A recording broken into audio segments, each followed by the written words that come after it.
Okay, here we are oxygenating the water for the catfish in the swimming pool here. And it's time to clean the filter in this big old garbage can with the orange traffic cone at the bottom to act as the vortex trash collector. So first step, we have to unplug it over here. And that'll let the sediment settle. And you'll hear the water slowly trickle down. And you see it's fairly green up here. This is about 3 days accumulation of sludge. Some of it's going back down the pipe, but most of it's sneaking back through the filter and to the bottom where hopefully we can collect it. So we'll move this brick, that's just there to hold the pipe down so that it doesn't overflow. And then as the water drains out of these matala filters, this is the gray filter. It doesn't look gray, looks more green right now, but out it comes with its collection of fish poop and algae.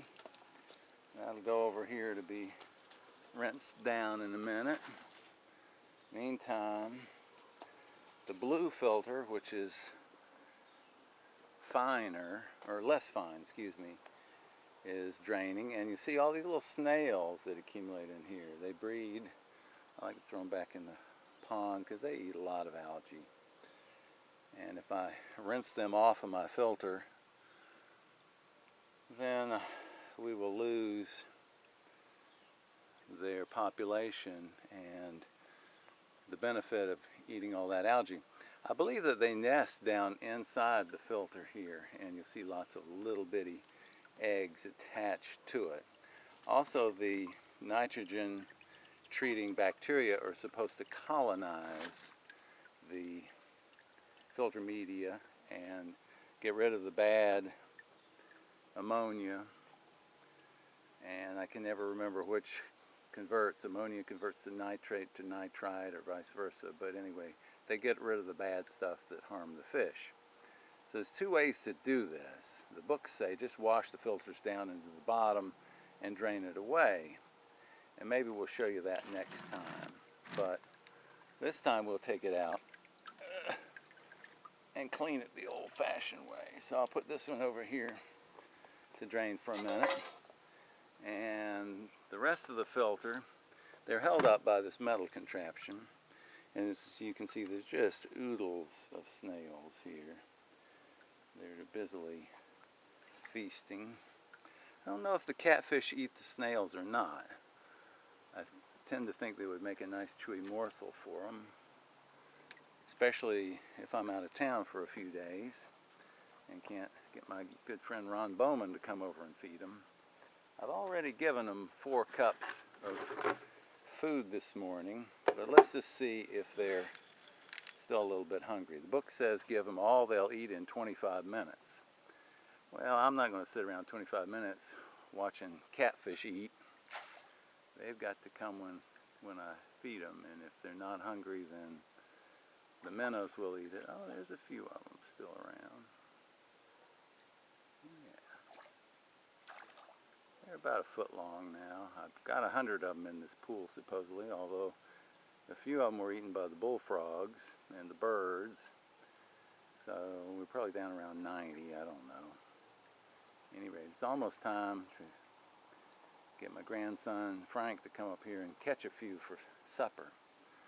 So meanwhile, the filter should have drained down over here, and we'll put the lid on the fish food and see how it looks. It's almost drained down.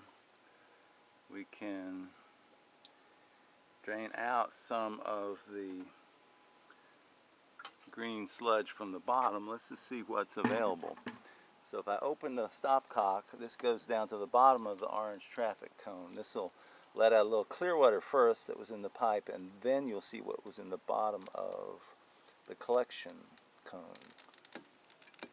There it comes. It's clear. Now it's green and dark. And it's starting to lighten up a little bit. It's still fairly dark, but we'll go ahead and stop it here. And there's the inlet port, sucking a little air. That's where the water comes in and circulates around and around counterclockwise like that, allowing the debris to settle in the middle and fall down. So what we do is we get our handy dandy hose over here and we will wash down the rest of the algae and trash into the bottom.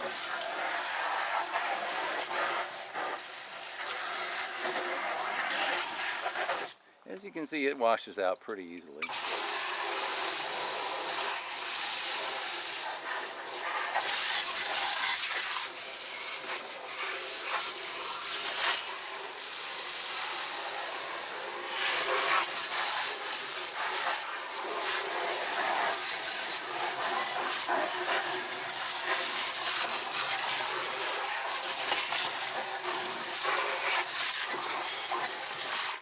Okay, we'll give that a few minutes to settle, and then we will drain it off through the stopcock just like we did the other sludge. And that'll be the cleaning job for today, except that I forgot to clean the filters, which that takes a long time because you got to get over here and spray them down, and slowly they go from being green to looking blue again. And it takes about 2 or 3 minutes per filter to get them clean again. You have to hit the edges too. And look at all the green stuff coming out. I'm sure the fish appreciate it. This is one way to do it. That's all for now.